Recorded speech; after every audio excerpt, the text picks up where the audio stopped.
देखो एक क्वेश्चन और है, वो है a body travel first half of total distance with velocity v1 and second half with the velocity of v2, what is the average velocity. बेहतरीन question है, समझो ध्यान से। एक ऑब्जेक्ट ए से बी गया, कहाँ गया? ए से बी।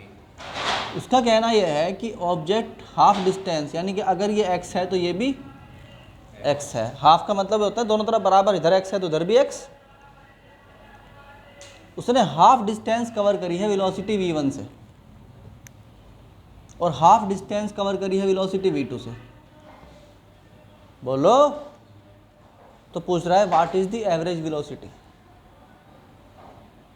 क्या पूछा है भाई? गिवन समझ में आ गया? गिवन में क्या है? हाफ डिस्टेंस, हाफ डिस्टेंस, आधी v1 से आधी v2 से। पूछा क्या है? What is the average velocity. Average velocity का फार्मूला होता है नेट डिस्प्लेसमेंट, बोलो भाई, net displacement over total time. अरे यार तुम बोलते तो हो नहीं साथ में। Net displacement over total time, याद कर लो क्या बोला मैंने? Average velocity equal to net displacement over total time. इसे अच्छी तरीके से याद कर लो। तुम्हारे पास डिस्प्लेसमेंट है x प्लस एक्स 2x, कोई प्रॉब्लम नहीं, मगर तुम्हारे पास टाइम नहीं है। ठीक, तो जो चीज़ नहीं होती उसे मान लेते हैं कि मान लीजिए यहाँ पे टाइम कितना है, t1 है, और यहाँ पे टाइम कितना है, t2 है। बोलो, कोई प्रॉब्लम है क्या इस बात में? बताओ। तो हम कहेंगे भाई जो हमारी एवरेज वेलोसिटी है that become x plus x यानी कि 2x and time become t1 plus t2। बात समझ में आई कि नहीं आई? बोलो। अब यहाँ देखो, अगर तुम्हें t1 की वैल्यू निकालनी है तो तुम्हें पता है कि v1 बराबर किसके होगा? वेलोसिटी इक्वल टू होता है डिस्प्लेसमेंट अपॉन टाइम, यानी x अपॉन t1 के होगा।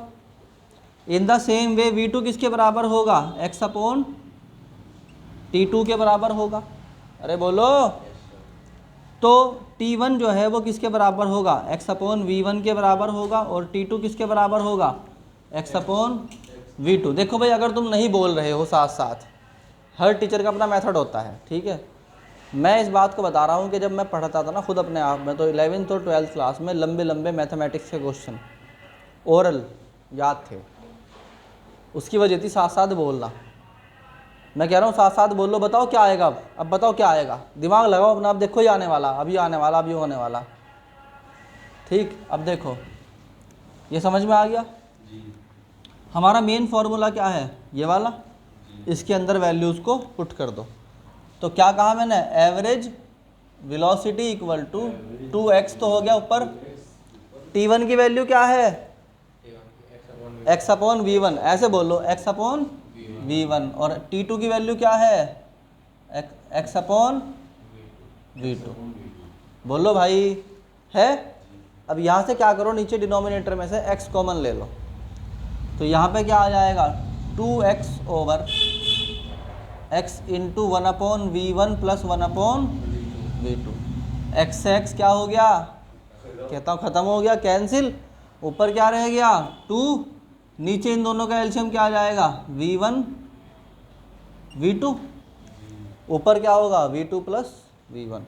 तो क्या हो जाएगा? v2 plus v1 that is, अब ये सब कुछ कहाँ चला जाएगा? ऊपर। तो इसे लिख सकते हैं 2v1 v2 upon v1 plus v2। ये आ गई तुम्हारी एवरेज वेलोसिटी। इस तरह का अपना क्वेश्चन है कि जब डिस्टेंस को हाफ में डिवाइड कर दें या ट्रिपल में डिवाइड कर दें, इक्वल में डिवाइड कर दें, तो टाइम मान लो, और फार्मूला वही याद रखना है। एक ही फार्मूला है, जो बहुत से मैंने कोचिंग के मॉड्यूल्स और बुक्स देखी हैं, उसके अंदर स्पीड के ही 50 फार्मूले। भाई क्या बच्चा कहाँ तक याद करेगा? मतलब वो मॉड्यूल बना रखे इतने लंबे लंबे, उनके अंदर है कुछ नहीं।